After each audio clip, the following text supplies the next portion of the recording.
Welcome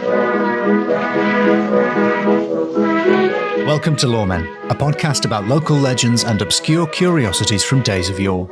I'm Alistair Beckett-King. And I'm James Shakeshaft. And whoa there, weary traveller. Rest a while.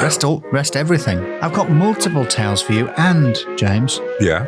I've got a deputy guest law person. There are so much facts and research in this episode, James. It's going to knock your little jerkin off, your little medieval jerkin. Good, because it's starting to smell. Yeah, it's about, I mean, you do not wash it. I heard they become self-washing like a dreadlock or child. Well, this, James, is the tale of the Panther, the Partridge, and the Whale with Amy Jeff, whose new book, Wild, is out now in the good old US of America. Ooh, America. Psst. Yes. James Shakeshaft. Yes, Alistair Beckett. Come over here. Yeah. Come closer. He's found me. I don't know how, but he's found me. James, hi. Yeah. Oh, hi there. I'm not going to beat around the bush. Okay. There isn't time. Right. We've got a guest law person here in this closet. Excellent. It's Amy Jeffs returning to the podcast. Hello, Amy. Hi. Are you also whispering? Well, I thought we were in a closet. Let's get out of the secret little hiding space. Yes. Right, into a normal room. How are you, Amy? I'm really well, thank you so much for having me back deliberately. Yeah, welcome back. We did have you back deliberately. The tone that you've said that and implies that it was a mistake, but we definitely did do it deliberately. Amy's a common name. I just wanted to be sure.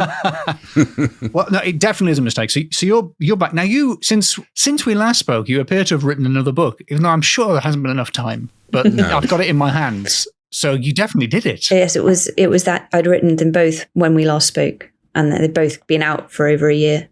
Oh, I see. So you But this one really has just come out in America, which is why it's just instigated a flurry of publicity, which is why we've been in touch. That makes sense because on the back of the copy I've got here it says it's $27.99 in dollars.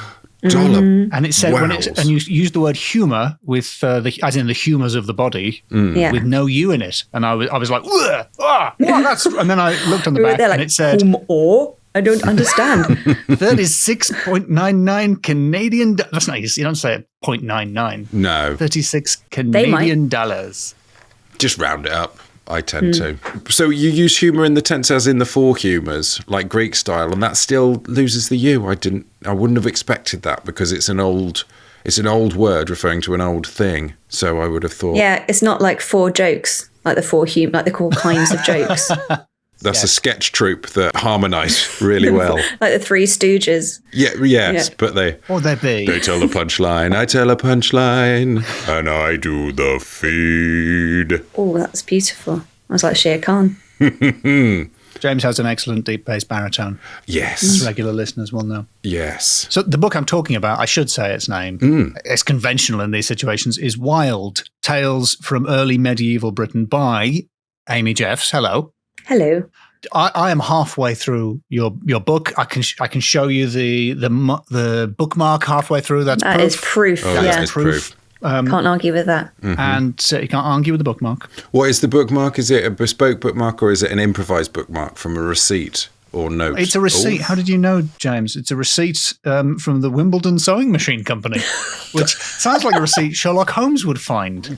Wimbledon's. I don't remember buying a sewing machine in Wimbledon. You're going to know exactly who the murderer is now.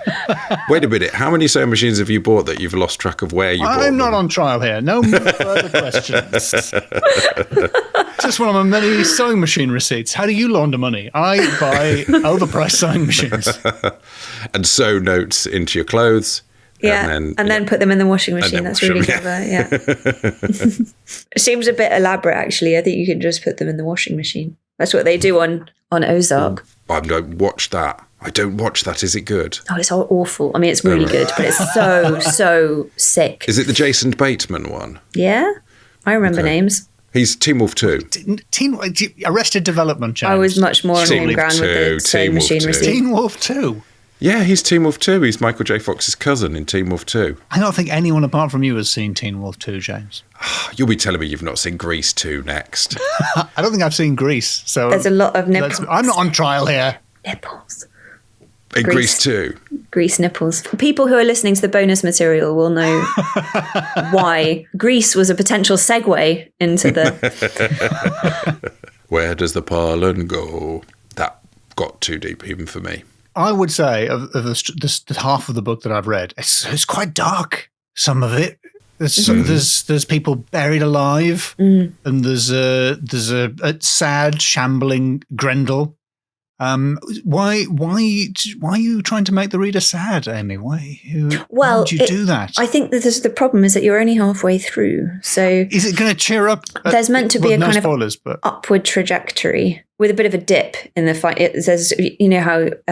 The chapters are structured: Earth, Ocean, Forest, Beast, Fen, Catastrophe, Paradise. I mean, catastrophe is a bit of a... I'm a bit nervous about catastrophe, I have to be honest. But then the idea is that you use the nadir as a kind of trampoline to get into the final chapter, which I'm hoping is a real message. It has a sort of hopeful message. My grandmother thought it was miserable, but I think it's the love I have to give. So, well, what does your grandmother know? Loads. She's 89. Oh dear. Well, I'm sure it's good. In broad terms... I think I find that sort of stuff very beautiful. I think there's actually, it's something about what is hopelessness in the context of making something beautiful, even if the beautiful thing you're making deals with quite dark and scary or depressing themes. Or is that essentially a paradox? You know, the idea that if you've lost hope, why would you make something beautiful? And so all of the poems and the artifacts and the prose texts that I base the stories in Wild on and the reflections in Wild on are, I think, and actually kind of objectively, very finely and beautifully crafted things made with, if it's in the case of texts, very carefully woven meter and verse form. And in the case of objects, you know, carefully inlaid garnets or carved whale's bone.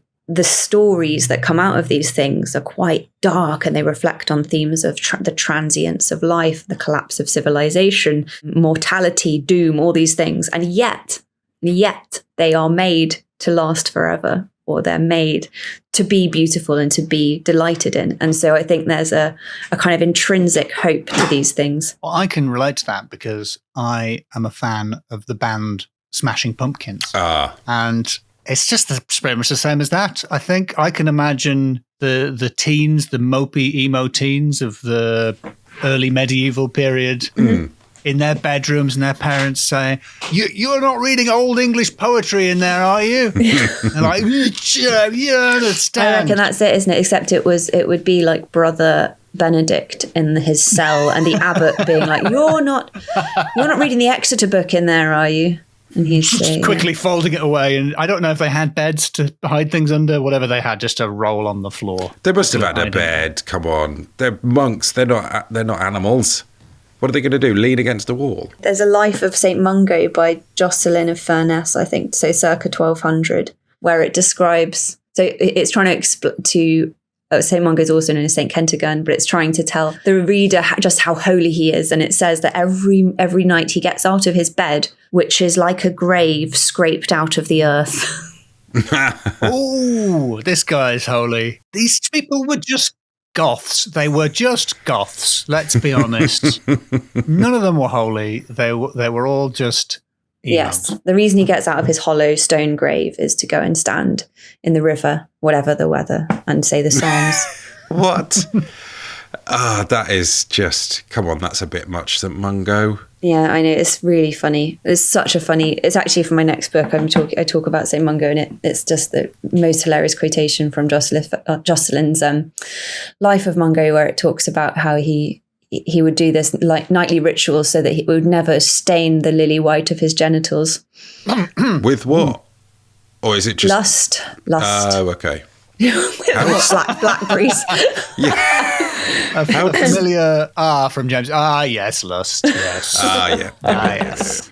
Did anyone ask him to do this, or is he? It'd be a weird request. Did he come up with it by himself? Is everyone like, "Why are you doing it, St Mungo?" Or not even St Mungo, Mr Mungo? I think it might have been something to do with a lack of deserts in Britain, and so needing to find remote alternatives, kind of grueling alternatives to, sand and heat. So am I right in thinking your book is called Wild, Amy? Am I right in thinking that you've got a story of a monster I do. for us? Yes.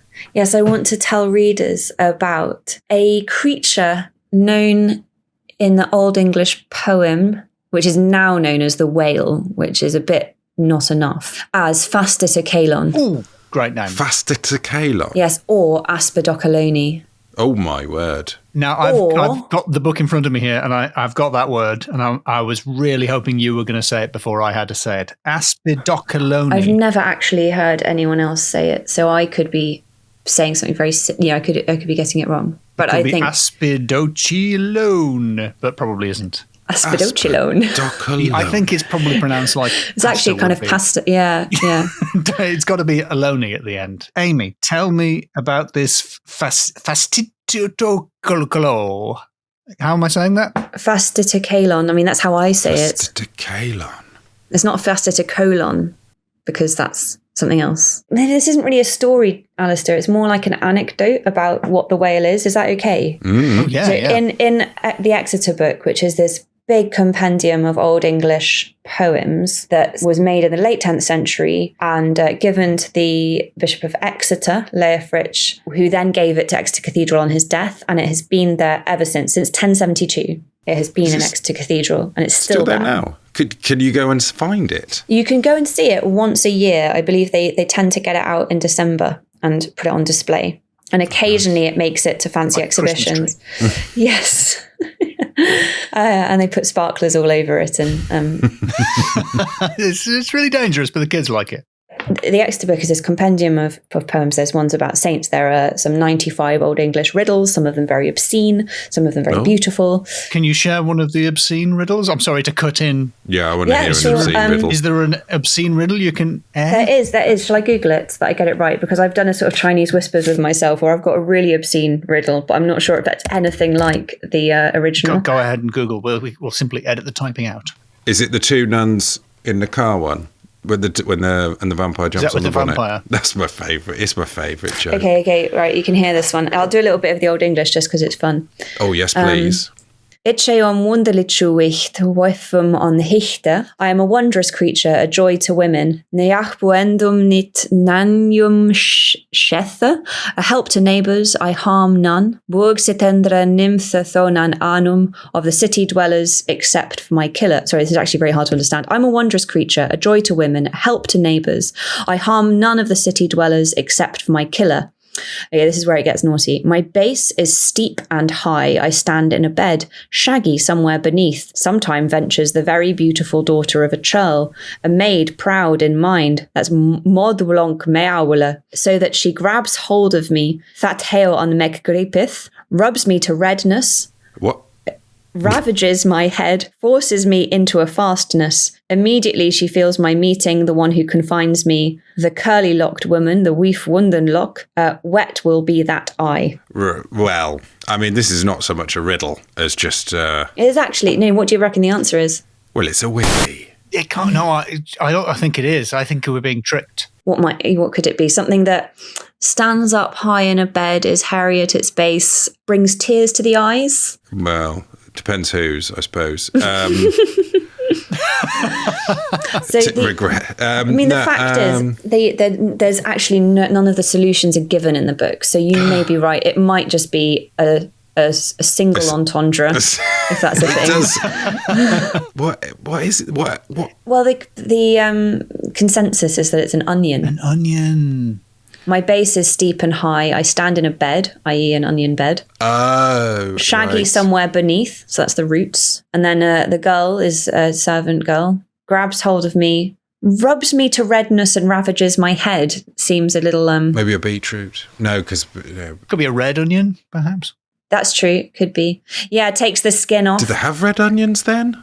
Well, maybe all the onions were red. I don't think we had red onions till the late 90s, in my experience. Yeah, then that's why her eyes are watering, is because it's an onion. Oh, because it's an onion. Because of the onions. So that's one of the rude riddles, but there are other very beautiful ones that aren't Well, don't seem but to be the as rude. answer to them is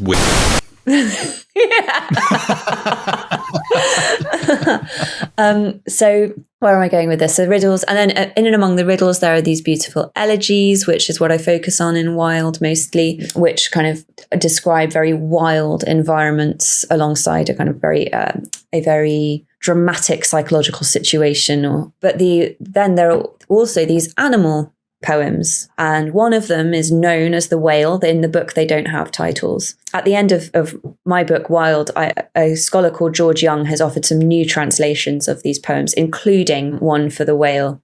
And he really characterizes they're great translations in the sense that they are faithful to the Old English. George teaches Old English, but they also kind of capture the spirit of the poem. And this poem is really you've got this creature that is monstrous and massive and has this trick that it plays. So it says that it has the semblance of an island on its back. There are the kind of mountains and rivers, and it's very convincing. And it pushes its back above the water and it sits in wait. And then when sailors come by on their boats, they see the island and they think it's a safe haven, and so they dock their boats and they make a fire and they set up their camp. And as soon as the heat of the fire touches the whale's skin, it dives to the abyss and it drags the sailors with it. And then the poem explains that so too the devil will pose as a safe haven and lure unwitting souls to make camp on that haven and then drag them to hell. This creature, although here it's being used in the context of a Christian allegory, has very ancient roots in Greek animal law, including a text called the Physiologus from the 2nd century AD or CE. And in that it's called, the animal's called the asp turtle. It's not a whale. It's a kind of mythic beast with its own strange name. In the Old English version, in the Exeter Book, it says, some call me Fastitocalon. I don't know where that comes from. Maybe somebody out there does. In the Voyage of St Brendan, which is a 9th century. So a lot of the poems in the Exeter Book, although it's an 10th century manuscript, they may well be quite a bit older. They are written in some slightly different dialects, and they seem to be collected from a variety of contexts. There's also an Irish Latin text called The Voyage of St Brendan. I thought he was I assumed he was Australian. Yeah. St Brendan. It does seem to be about some guys out on the lash. Yes. The Voyage of St Brendan. There is one that I think they're out more than on a lash. They're on some kind of psychedelic trip because they go to such strange islands. Ones where there are just these really big sheep. Is St Brendan the guy who sailed west from Ireland and encountered a lot of weird islands? Yes. Oh. It's very late Beatles. He says he sees at one point in the text they see a column of crystal in the sea. Another time they look out of their boat and all the fish are swimming in circles, nose to tail.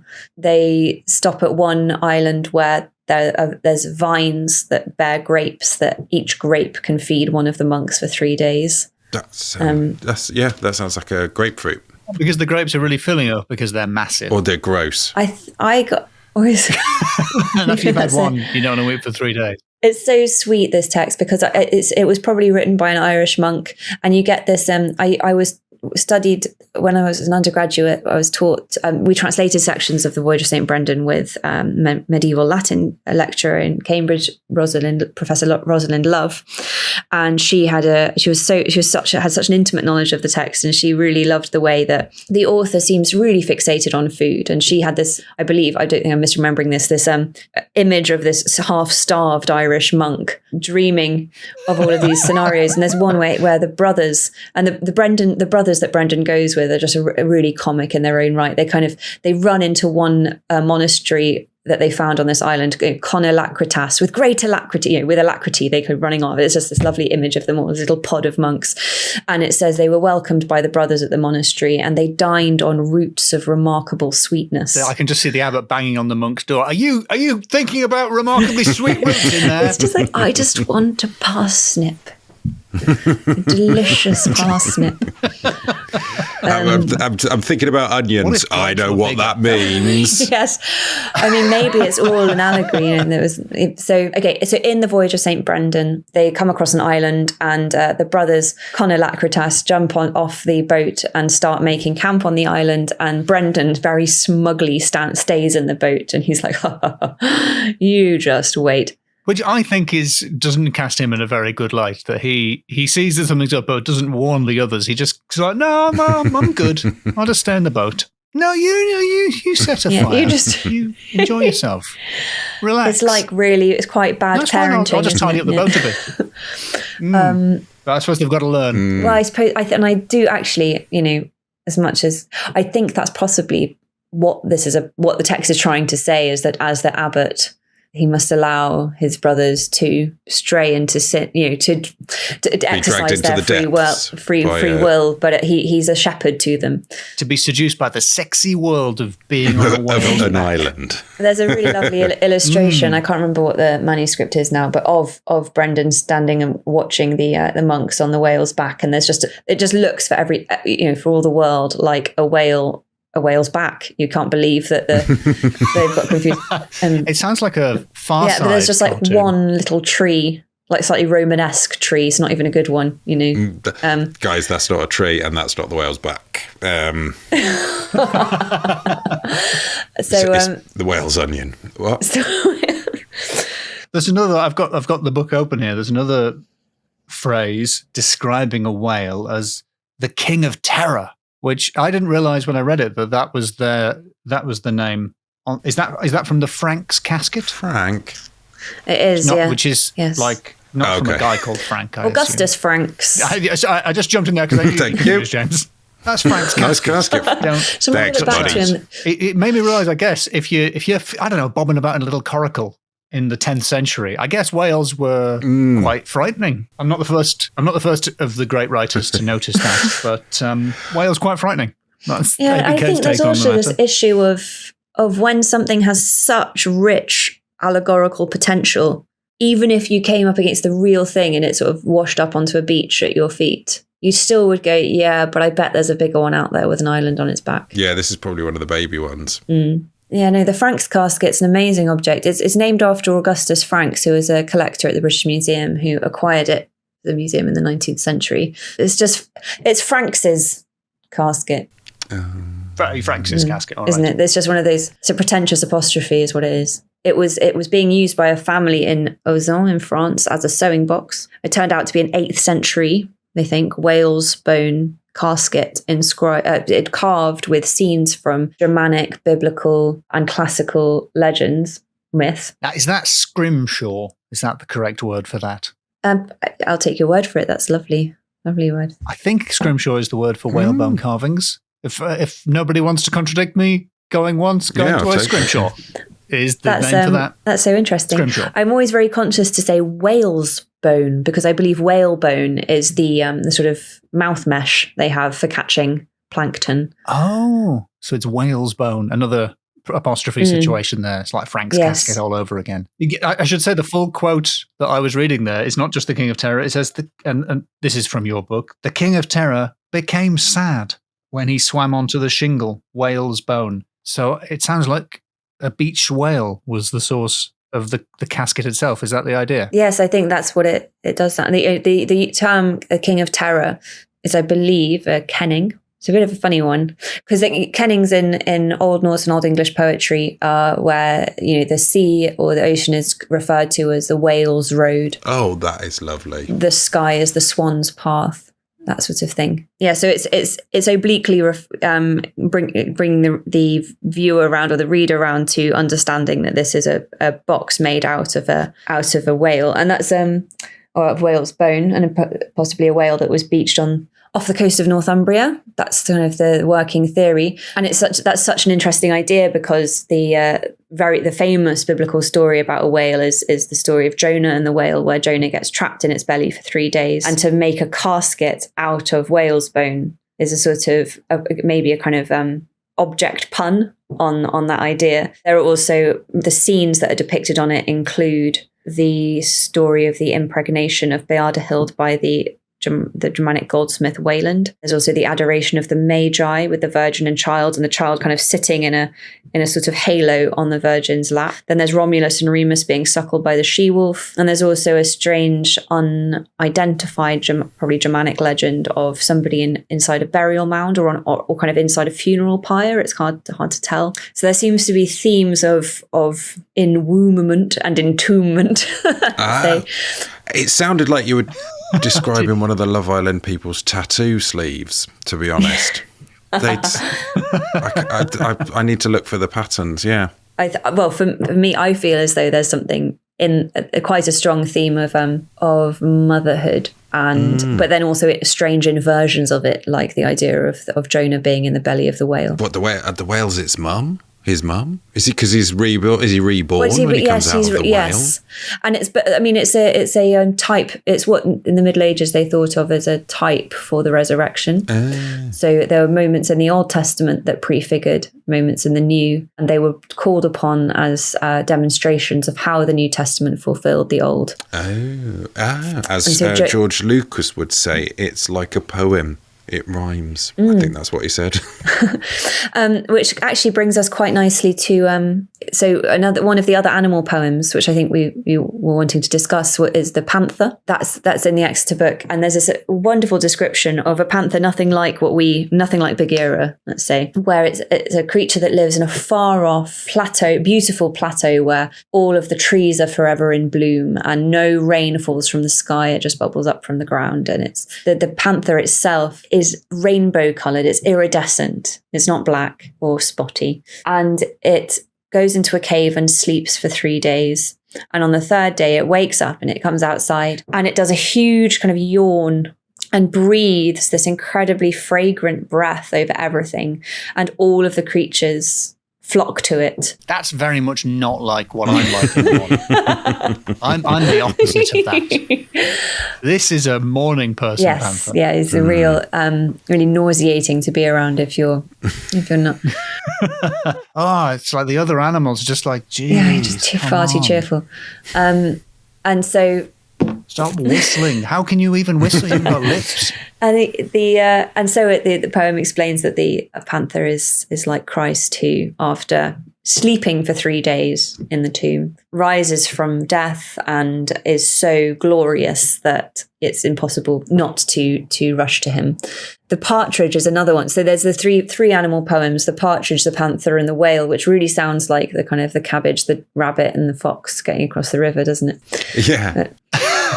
I have to say that the partridge is not really pulling his weight in terms of epic animals. No. Panther is giant, big cat, yes. Whale, absolutely. It's better be a pretty clever partridge. Well, I have a kind of evil off between the partridge and the whale. Oh, is it an evil partridge? I can't believe the partridge is a villain.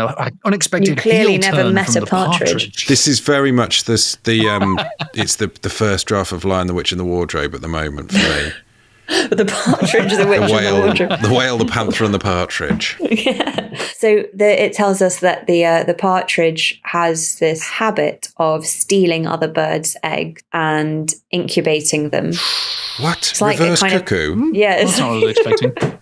That's frowned upon in bird culture. If they had eyebrows, they would frown.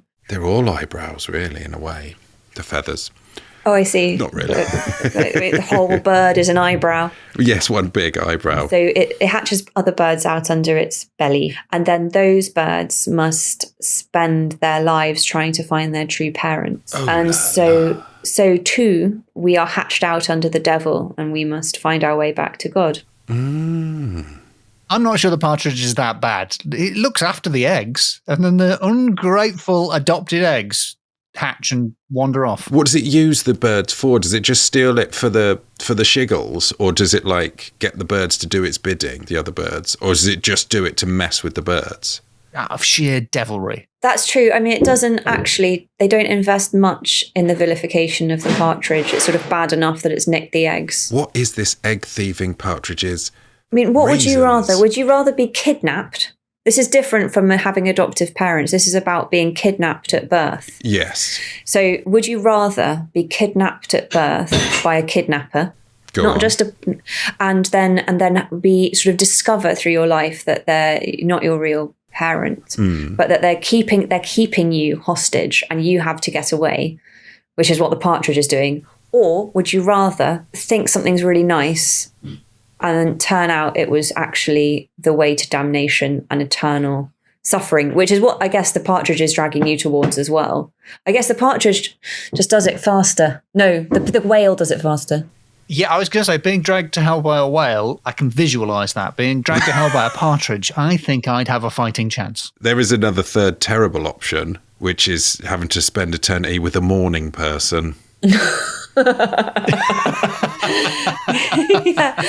Yeah, Christ is the ultimate morning person, isn't he? I think in any context. Yeah, no wonder you're chipper. You've been asleep for 3 days. Yeah, I mean, Other people have to work, Jesus. Yes. the 7 sleepers of Ephesus were asleep for over 300 years. But they were really, really perky. But basically, I think the partridge is more insidious than the whale. The whale's got this one thing it does quite quickly. You go, oh, look, a nice island. Oh, glug, glug, glug, down to the abyss. You could argue that the whale is protecting itself because it feels a fire on its back. And it's like, I'm going to get away from this. Yeah, water is the best thing to quench a fire and to heal a burn.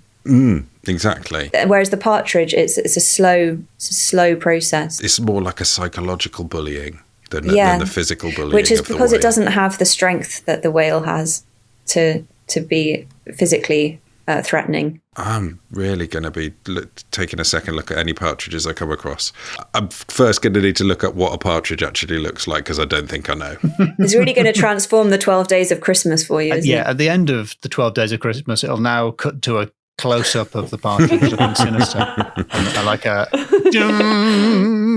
These aren't pears. I'm going to raise this pear to think it's my child. No, damn you, evil partridge!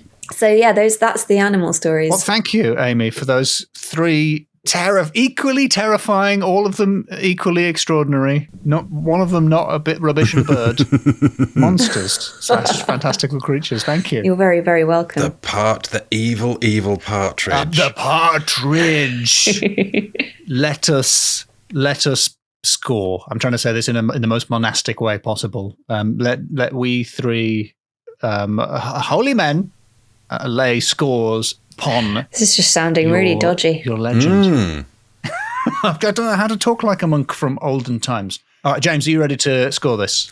Yes. Prithee, come to me for the victuals of scores that I have. And roots of remarkable sweetness. Ooh, delicious. Oh, nice. Ooh, give me one of those grapes. Oh, delicious. Like a balloon, like the size and texture of a balloon. Yeah, it'd be really hard to get into. Yeah, wouldn't you'd it? have to do it in one go as well. You couldn't have half of a giant grape and then leave it in the fridge. Like you do with those big watermelons. It'd go manky. Yeah, oh no. You'd at least have to cling film it a bit to try and keep it, but no. Okay, what's your first category? Well, Amy, I think we should go with the category of naming because there are some fantastic names in this story. There were some pretty good names in there. Some bonus names as well. So what have we got? We've got Fastiticolon? I say Fastiticolon. Fastiticolon. You say Fastiticolon. Let's call the whole thing off. What other names were there? There were definitely a lot of good names for whales. There was Asperdocolone. Asperdocolone. Ooh. So there was also in the Voyage of St Brendan. I didn't mention, but I was I was intending to get there, but I strayed. It's the whale is called Iasconius. I think that's how it's pronounced. I'm not really sure because it sounds like it's a sort of Latinized word, but it probably comes from the Irish for fish. So that's the kind of Irish answer to Asperdocolone. So is that? I'm reading this here. Iask or yask is the old Irish for fish. So when we're saying I ask you, you're actually saying fish you. But you'll have to invite an Irish speaking listener to let us know what the SC sound is. Oh, yeah. It's probably... It feels like it's got the makings of an ice cream for ice cream. Right, I ask for fish. Iasconius. Iasconian. Frank's Casket. What are you doing with my casket over here? I've done some pretty cool engravings. We had Beardahild. Beardahild. There was Wayland, Romulus and Remus, obviously. Okay, so this is great. And I think it would be a disservice not to give it 5 out of 5 because they are words that I've never heard. Right. Well, I feel lulled into a false sense of security and very confident as we move forward. Amy, I think for the second category, we should probably go with supernatural. Supernatural, cool. So what have we had? Whales dragging to the abyss. I mean, does it? So that's not a supernatural thing. I don't think whales are big, but with islands on their backs, mythical whales. Yeah, an island. Explain that, James. How could a whale have a back? But what about the idea of the abyss? As being a physical place, but also hell at the same time. What about this notion of the other world that the whale encapsulates? And it can travel between it at the flick of a tail. And Jonah was in a whale's belly for 3 days, and that didn't happen. That can't have happened. That just didn't happen. No. So that's supernatural. Pinocchio barely managed a day. What else have we covered? The panther with the really fragrant breath. Does that count? Yes. The water bubbling up from but how could a panther smell nice? Morning breath being fragrant. Yeah, that is Impossible. supernatural. That's supernatural, That's against nature. I love the idea of rain just coming out the ground a little bit. That is, as a curly-haired man, that is wonderful. And the most evil creature of all, the partridge. Yes, the most dangerous game. The most sinister, foul. I love foulest the foul. partridge. Yeah, that is the biggest trick the partridge ever pulled, isn't it? Yeah. Was convincing the world it was just hanging out in a pear Just a tree. small- It wasn't after your eggs. Yeah, okay. I'm feeling a bit nervous now after James noticed that whales were just animals. Whales. I feel like we lost a little bit of momentum when he remembered that they were real. Well, they're the king of terror. The king of terror. The king of The terror. king of terror is a great name, but they are pretty scary. Whales. The Archbishop of Nervousness. That's probably the partridge. The Burgermeister of... Whoa! I'm going to push you for a score there, James, as we inevitably tighten that Well, up. whales are scary, but they are real. As are partridges. He's saying it again, You've got Amy. one He's saying rainbow. again whales are real. You've got a rainbow panther, which is like, if you were playing as the panther and you held down X on the character select screen, you get rainbow version, which I like. So I'm going to go for a 3. A 3. Okay, all right. But I am going to give these partridges a second look now. Yeah, a wide I berth. think you're not allowing your imagination to have free reign. And with that scathing assessment of James, let's move on to the next category. And I propose that category 3 be called, from here on out, Having a Whale of a Time. Oh, yes. Do you remember Brendan? Oh, and the yeah. lads? Yeah. Oh, the lads. Do you remember them? Was he laughing down his monk's sleeve when they went off to the island? Yeah, light a fire, lads. Yeah, why don't you light a fire? He was breaking the fourth wall, looking back at the reader. Go. Why don't you go and have a little look in that hole over there? Just watch him. Cracking Just a watch can him. of Foster's. No, he's not Australian. I forgot. He's Irish. Cracking a can of Foster's, because Australians don't drink Foster's, famously. Yeah, according to all Australians. I'm sorry, Australians. The panther sounds like it's smugly having a whale of a time. And the evil, evil partridge. The beached whale, the king of terror who died on the beach, probably not having a whale of a time. But he was a whale. The servant girl in the riddle who picks the onion.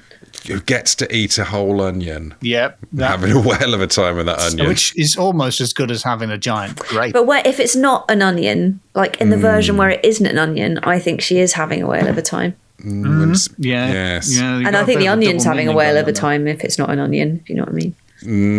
It's putting a spring in its spring onion. Spring onions, yeah. Yeah. Now that I think about it, it's a very odd phrase. I've never looked at a whale and thought, he's enjoying himself. They're not a particularly expressive animal. They've got such tiny eyes. It's a very odd phrase for having a fun time. The dolphins look like they're having a laugh. Oh, dolphins Be a are dolphin having of a a whale of a time. time. We should be saying having a dolphin of a time, having a porpoise of a time. Yes. But then again, those people who enjoy themselves, they're about to have very much the opposite of a whale of a time. Although the only thing they would now know is whale. So they would be having a whale all the time. It just gets whalier and whalier down Do you there. think the partridge has a whale of a time stealing the other bird's eggs? I just don't understand its motivation. Must be getting something out of it. What's his plan? Maybe, is it compelled to do it? I don't know how partridges continue the species. It's like step 1, steal another bird's eggs and hatch them. Step 2, ? Step 3, profit. It's like that meme.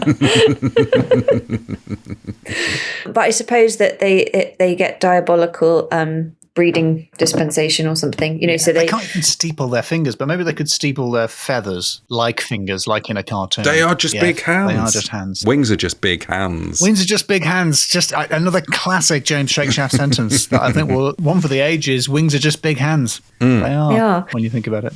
Having a whale of a time. Everyone here involved, apart from the victims, are having whales of time. So I'm going to go for a 4 because we have to bear in mind those poor sailors. Out of respect for the victims. Yes, fair enough. The unnamed victims of the big island whale. Did any of St Brendan's friends make it back to the boat? Oh yeah. Yeah, they all did. No, they did. Okay. Some of them don't make it back from the journey, though. What? How come? Because they find a lovely place to live, a farm where they're free to monk around. No, there's one island which is like a volcano, and there's all sorts of terrifying things coming out of it. And I think, sometimes with the Voyage of St Brendan, I think I've remembered a story, and then it might actually be a nightmare or a dream. But I believe one of the monks gets whisked off into the belly of the volcano because he was harbouring secret sin that he hadn't confessed. Oh no. Yeah, monks are not supposed to get whisked off. That's definitely against the rule. I don't know what they're allowed to do, but they're not allowed to do that. No. Speaking of final category, Yes. James, knowing your onions. Ooh, very nice. That's the category. Yes. Because I think you'll agree that Amy knows her onions. Mm-hmm. Yeah. Yes. And I'm not just saying that because sometimes we have guests on who don't know anything and have done no research at all. Chris Cantrell, yeah. I'm naming no names. Yeah. But Amy knows her onions, but also in the riddle, the author of the riddle. Yeah, we now know about those onions.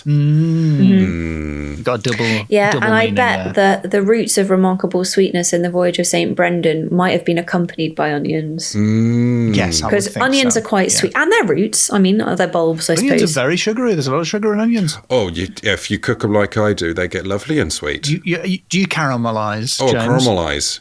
For the Caramelise. Australian listeners, I caramelise my onions. Like you wouldn't How long believe. does that take? Caramelisation to about 20 minutes. 20, because I On a medium. saw an argument on Twitter. You know the way sometimes you'll see an argument about something you have no opinion on, and it'll be so heated. Someone was like, "It takes an hour to caramelise onions. If it's not taking you an hour, you are burning those onions." It depends how many onions you've got. And people in the quote tweets were like, "He's right, and he should say it." And other people were like, "But when I saw the picture of the guy trying to caramelise onions that took like 3 hours." It was like 15 onions in one pan. It was like so many onions. Like French onion soup type caramelization. Yeah, exactly. Like an entire, like a sack of onions. Yeah, So of course that's going to take an hour. How many people are you do trying to you feed with these onions? Also, when you're crying about something else, chop onions just to take advantage of the tears. Yeah. I mean, that's a good tip. That if is you're a in good idea. sort That's of a real life 1970s hack. drama. That's I a think real good that's life the kind hack. of thing that would happen there. Yeah, so it's like, well, I'm crying anyway, so I might as well get all the onions chopped now. That's like a sad life hack. Most of the life hacks are a little bit more upbeat than that It's one. just efficient. That's actually my grandmother's wisdom, by the way, about crying. Oh. If you're crying already, chop onions. That we would just come back to her. As somebody who thought my book was depressing, it's actually a bit bloody rich.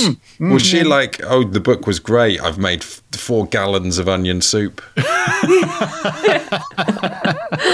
Well, I think we've all proved that with your life hack, me as an expert on scoring, it's got to be a 5. It's a 5. Yes. It's a 5. Scratch that into the parchment. Before we Into the partridge, I thought you were going to say. Scratch that into a partridge. It deserves it. 5 out of 5. Thank you, James. Absolutely well deserved. Earned. Yeah, earned. Thank you. Amy, before we go, thank you for being a deputy guest lore person. Would you like to give Wild a plug, especially for our American listeners? I would love to. Who we Thank haven't you. alienated with our accents and general insults. Quite a lot of insults. And politeness. Well, no, the Americans are incredibly polite, but we're Way probably more just polite than we we just are. beat around the bush more, don't we? It's prevaricating, which also has a really interesting etymology, but I won't go into that. So Wild is out in the States as of the 6th of February. It's an exploration of an old idea of the wilderness through the lens of early medieval literature and art, especially from Britain and northwestern Europe. It's illustrated with wood engravings, and it's been absolutely gorgeously produced by Andrews McMeel with lashings of copper foil. You shouldn't judge a book by its cover, but it has got a really good cover. I guess the people in publishing haven't heard that saying because it's all shiny. It looks so good. It's not like The Whale. Trust it. Yes. You know, it's not going to drag you to the abyss. But don't light a fire on it. Don't light a fire on it. It's got one. You know, it's got this lovely copper foil, and it will take you through oceans, forests, beasts, fens, catastrophe, and into paradise where there are iridescent panthers and all kinds of wonders in store. Shiny panthers, evil partridges, the usual. Thank you very much, Amy. Thank you so much. Thanks for helping us, Amy. Thank you very much to Deputy Law Person Amy Jeffs. Yeah, I learned loads. I learned loads. Oh, and a thank you to the law folk that joined us at the Leicester Comedy Festival. Thank you. No thank you to the cruel listeners who stayed away. Well, but thank you to the neither cruel nor kind that stayed away and watched it on YouTube. Yeah, they're okay in my book. There is another chance to see us live coming up soon in Oxford on the 25th of May, 2024. 2024. We'll pop a link down below. We probably will, won't we? Another thank you to Joe for editing this. Cheers, Joe. Thanks, Joe. Oh, and if you want to join the Lawfolk, go to patreon.com/LoremenPod, where you can join the Lawfolk Discord and get access to bonus episodes and now ad-free episodes. Ooh.